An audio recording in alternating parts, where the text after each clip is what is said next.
আর হুজুর সেটা খেয়ে খেয়ে যখন অভ্যস্ত হয়ে গেছে, 2 ফিট থেকে কথা বলা যায় না, কিন্তু হুজুর এটাকে হারাম মনে করে না। হুজুর বলে আমার তো নেশা হয় না। আরে হুজুর, আপনার ওই সন্তানটাকে একটা পান দিয়ে চাবাইতে বলেন তো দেখি, দেখেন আপনার সন্তানের কি অবস্থা হয়, ওই আমাদের মতো অবস্থাই হবে। তাহলে যাদের ফিতরত এখনো নষ্ট হয়নি তারা কোনোদিন এই নেশার সাথে জড়িত হতে পারে না। তাকে যদি অন্তত একটু ডোজ বেশি দেওয়া হয়, ওকে এখানে দাঁড় করিয়ে রাখাটা সম্ভব হবে না। আর আপনি বলছেন আপনার অভ্যাস হয়ে গেছে দেখা আপনি ভাবছেন এটা কি হারাম না। একটা মজার কথা বলি, এই বক্তব্য কখনো আগে করিনি। একটা মজার জবাব তারা দেয় যারা সিগারেটকে, ইচা মাছকে, পান জর্দাকে কি বলে যেন তারা, দেখেন আমি কিন্তু বলিনি, আপনারা বলেছেন মাকরু।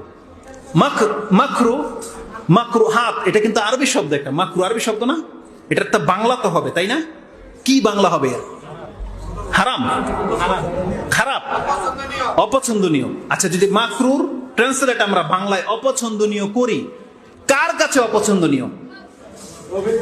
আমাদের মালিক যিনি, আল্লাহর কাছে অপছন্দনীয়, তাই না? আমার কাছে কোনো জিনিস পছন্দ হতেও পারে, নাও হতে পারে। আমি যদি ইচা মাছ খাওয়াইয়া পাবলিক হই, তাহলে আমার কাছে পছন্দনীয়। এখন আমি যদি কাকড়া খাই আর আপনি যদি কাকড়া না খান, আপনি পছন্দ করবেন? তাহলে আপনার অপছন্দ থেকে আমার এটা হারাম হয়ে যাবে? হারাম হয়ে যাবে না, কারণ এই জিনিসগুলো একজন পছন্দ করে একজন পছন্দ করে না, তাই বলে এটা হারাম হবে না। হারাম তখনই হবে যখন সেই অপছন্দনীয় বিষয়টা আপনার রবের কাছে অপছন্দনীয় হবে। আল্লাহ যেটাকে অপছন্দ করে সেটা হারাম হবে। মুহাম্মদুর রাসূলুল্লাহ সাল্লাল্লাহু আলাইহি ওয়াসাল্লাম যেটা অপছন্দ করে সেটা হচ্ছে মাকরু, সেটা হচ্ছে অপছন্দনীয়, সেটা হচ্ছে হারাম। কিন্তু আমি আর আপনার পছন্দতে কিছু যায় আসে না। পুরো পৃথিবীর মুসলিম যদি কোনো কিছুকে অপছন্দ করে কিন্তু সেটা যদি হালাল হয়, সেটা কোনোদিন হারাম হয়ে যাবে না। আবার পুরো মুসলিম যদি কোনো কিছুকে হালাল হিসেবে পছন্দ করে নেয় অথচ বিষয়টা হারাম, সেটা কোনোদিন হালাল করতে পারবেন না। কারণ আমাদের রব যেটাকে ফয়সালা করেছে, যেটা তার কাছে পছন্দনীয় সেটাই কেবল হালাল, তার কাছে যেটা অপছন্দনীয় সেটাই হচ্ছে হারাম। আর আপনি হুজুর প্রমাণ করে দেখান যে জর্দা খেয়ে আপনি যে মসজিদে সালাত আদায় করেন, আপনার রব এটা পছন্দ করে, আপনি একটা দলিল দিয়ে প্রমাণ করে দেখান। কোন ব্যক্তি যদি কথা বলতে পারে যে সিগারেট খাওয়াটাকে আল্লাহ পছন্দ করে, তাহলে হুজুরের জর্দা খাওয়াটাকে আল্লাহ পছন্দ করবে? আছে কোনো দলিল নাই। কিন্তু জানেন অবস্থাটা কি দাঁড়িয়েছে? আমরা বলি, আমাদের আলেমরা বলতেছে নেশা করা হচ্ছে হারাম, জর্দা, গুল, তামাক, বিড়ি যা বলেন না কেন এগুলো সব হারাম। কিন্তু হুজুর এটাকে আরো সেন্সিটিভ শব্দ নিয়ে নিয়েছে। সে হারাম তো বলে নাই, সে মাকরু শব্দ লাগিয়ে দিয়েছে। আর জানেন মাকরু শব্দটা কোরআনে আছে। আমি যদি বলি হুজুর যেহেতু মাকরু মানে হালাল ভাবছে, যে হ্যাঁ মাকরু মানে খাওয়া যায়, নাহলে কি হুজুর খেত? আপনারা যে সিগারেট খান বলেন মাকরু, তার মানে কি মনে করে খান? মাকরু তার মানে কি হারাম মনে করে খান, নাকি হয়তো অপছন্দনীয়, খাওয়া যেতে পারে এরকম বিষয়? সুবহানাল্লাহ, যদি এমনটা বিষয় হয় তাহলে আল্লাহ সুবহানাহু ওয়া তাআলা শিরিক করাটাকে মাকরু বলেছে। শিরিক করা, আপনার হুজুরের মাথা খারাপ হয়ে যাবে, এখন বলে কি শিরিক করা মাকরু? হ্যাঁ আমি বলছি, কোরআনে আল্লাহ বলছে শিরিক করা মাকরু। আপনি জানেন হত্যা করা মাকরু। তাহলে একজন ব্যক্তি যদি কাউকে হত্যা করে তাহলে কেসাস স্বরূপ ওকে হত্যা করা যাবে না, কারণ তো মাকরু কাজ করেছে। কেউ যদি জেনা করে, কোরআনে জেনাকে মাকরু বলা হয়েছে। কেউ যদি পিতামাতার সাথে বেয়াদবি করে, কোরআনে এটাকে মাকরু বলা হয়েছে। কেউ যদি এতিমের মাল ভক্ষণ করে, কোরআনে সেটাকে মাকরু বলা হয়েছে। কেউ যদি অপচয় করে, সেটাকে কোরআনে মাকরু বলা হয়েছে। কেউ যদি নিজের সন্তানকে হত্যা করে, সেটাকে কোরআনে মাকরু বলা হয়েছে। যেই ব্যক্তি আপনার অহংকার করে জমিনে চলে, সেটাকে কোরআন মাকরু বলেছে। যেই ব্যক্তি বিনা এলমে কথা বলে, সেটাকে কোরআন মাকরু বলেছে। এই যে এতগুলো কথা বলেছি, 10টা মাকরু হাত এখানে আছে। আপনি দলিল চাইলে আমি কোরআনের পৃষ্ঠা সহ আপনাকে দলিল দিতে পারি। আপনি পড়ুন সূরা বনী ইসরাইল 17 নম্বর সূরা ইসরা যেটাকে বলে, আপনি 22 থেকে নিয়ে কষ্ট করে একটু 39 পর্যন্ত চলে যান, দেখেন আল্লাহ সুবহানাহু ওয়া তাআলা এখানে কি বলেছে।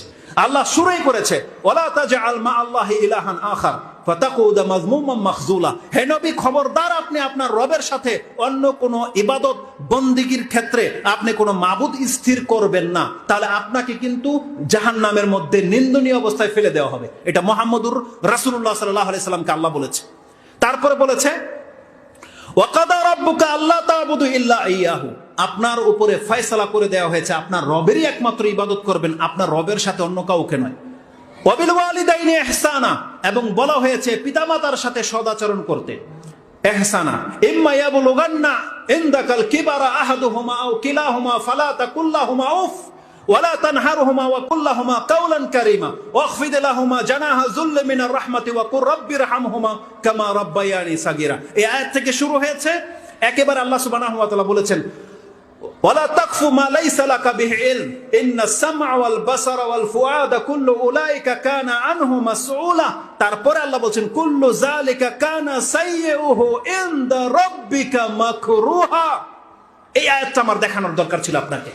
আল্লাহ বলেছেন তুমি শিরিক করবা না, পিতামাতার সাথে বেয়াদবি করবা না, অপচয় করবা না, নিজের সন্তানকে হত্যা করবা না, তারপরে অন্য মানুষকে হত্যা করবা না, জেনার নিকটবর্তী পর্যন্ত যাবে না, তারপর তুমি এতিমের মাল খাবে না, তারপরে তুমি অহংকার করবে না, তারপরে এলেম ছাড়া কথা বলবে না। এগুলো বলার পরে আল্লাহ বলছেন যালিকা কুল্লু সাইয়্যুহু, এই যতগুলো পাপের কথা বললাম এগুলো সব হচ্ছে খারাপ কাজ। যালিকা কুল্লু সাইয়্যুহু ইনদা রাব্বিকা মাকরুহা, আর এগুলো তোমার রবের কাছে হচ্ছে মাকরুহ। কোরআন খুলেন, ক্ষমতা থাকলে আপনি দেখান যে আমি ভুল বলেছি।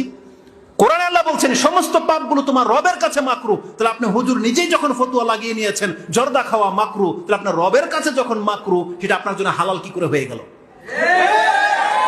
তাহলে হত্যা করাও মাকরুহ, আপনি হত্যা করবেন?